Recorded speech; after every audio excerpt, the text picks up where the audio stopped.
Произошло это в одном из поселков Алтайского края. Местные жители были обеспокоены тем, что кто-то оскверняет могилы усопших родственников, оставляя после себя кучу земли, да следы лап, похожие на волчьи или собачьи. Дело получило общественную огласку, и для того, чтобы разобраться в ситуации, руководство охотничьего хозяйства края направило в поселок опытного егеря.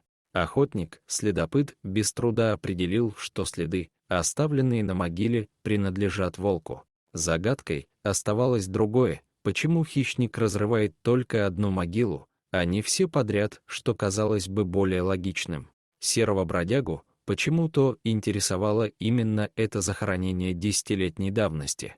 От времени надпись на табличке стерлась, и было не различить, чья это могила. Попытка устроить засаду ни к чему не привела. Волк, словно потеряв интерес к неприятному и местами кощунственному занятию, не пришел в эту ночь. Но егерь не собирался сдаваться без боя.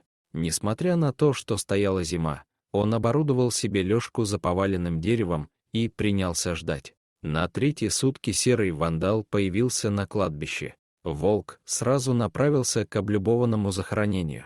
Когда он разгреб могилу, то поднял морду к небу и протяжно завыл.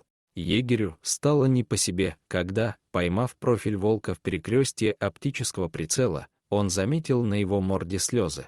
Сколько ни целился мужчина, а выстрелить так и не смог. Следопыт не понимал, почему хищник оставлял метку именно здесь. Волк тем временем растворился в чаще леса. Тогда мужчина решил зайти с другой стороны, чтобы разобраться в этом странном деле. На следующий день егерь отправился к местным сторожилам, чтобы узнать, кто похоронен на участке, приглянувшемся волку. Выяснилось, что там нашел пристанище беглый заключенный, брат лесничего.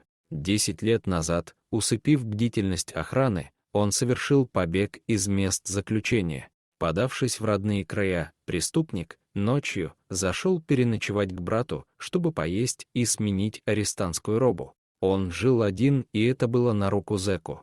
Лесничий не обрадовался брату, как 2 капли воды, похожему на него.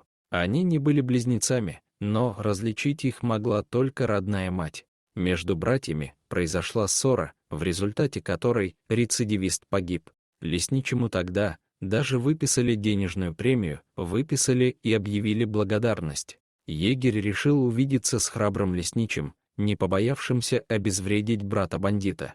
Но соседка сказала, что он, сразу после похорон, уехал в город и живет теперь там. Мужчина, терзаемый сомнениями, обратился к местному участковому, который в результате дал запрос по месту жительства лесничего с целью установления его личности.